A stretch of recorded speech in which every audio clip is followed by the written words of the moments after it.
Hey friends, and well, let me be honest, probably before this video is over, some of you will consider me as an enemy.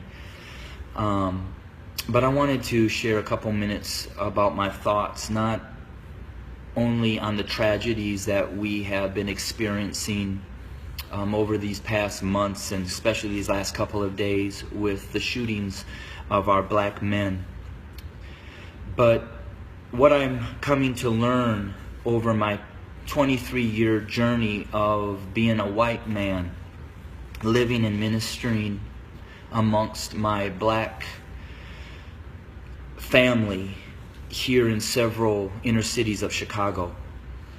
And I'm going to speak very black and white because, let's be honest, it's a black and white issue.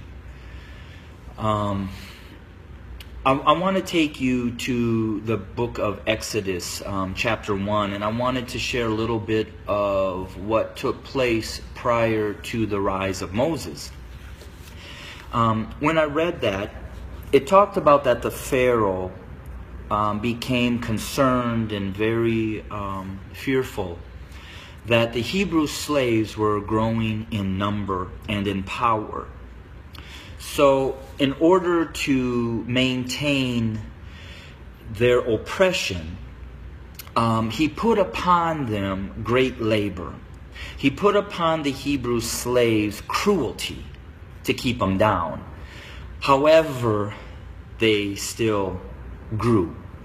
And so he brought together some midwives, and he instructed them that when a Hebrew boy was born, kill him.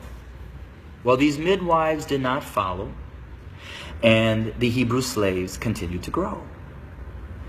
Eventually, the Pharaoh became so hatred and towards those Hebrew slaves that he made a decree. He put out an order that male baby boy Hebrew slaves were to be killed by casting them into the Nile River. Let's look at America. We brought blacks into this country as slaves. We never intended them to be anything other than a slave.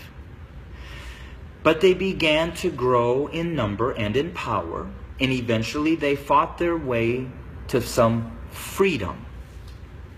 So we became even more cruel. And to keep our black Americans down, we lynched. But yet they rose.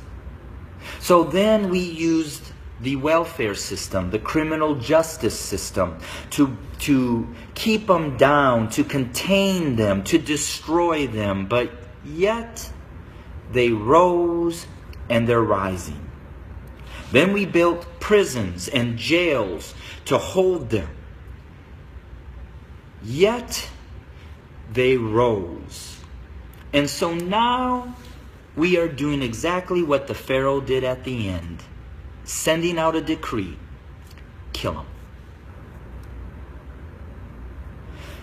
So until we admit that when we wrote this Constitution that all men are created equal, that we never intended to include our black brothers and sisters, our nation may end up facing exactly what the Egyptians faced when they refused to let God's people go.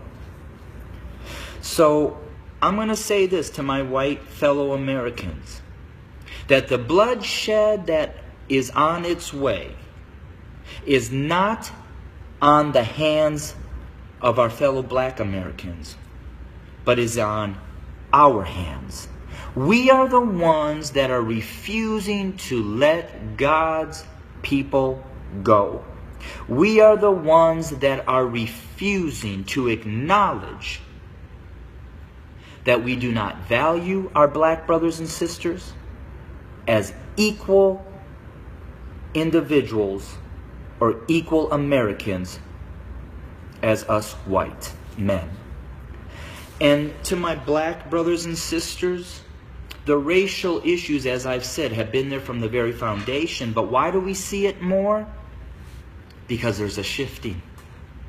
See, us white men have been at the head since the foundation. But we've had a black president.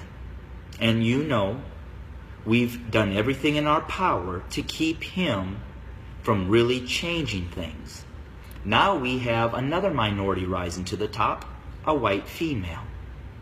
What does that say? Those of us who are white men who have been at the head are now starting to see and fear that we are going to become the tail. And we know what we've done to you.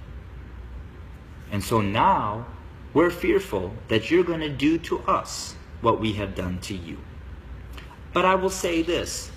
I've lived in a black community for 23 years. I've never been treated the way that this country has treated my black Americans. So I call out my white Americans to say we better heed, repent, acknowledge, and change. Because if we don't, I just want to again say this.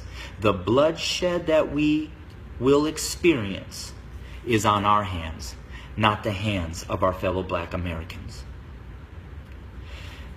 I welcome your comments. I welcome your feedback. Hit me up on Facebook or go to my webpage at www.studio2911.org. Again, that's studio2911.org.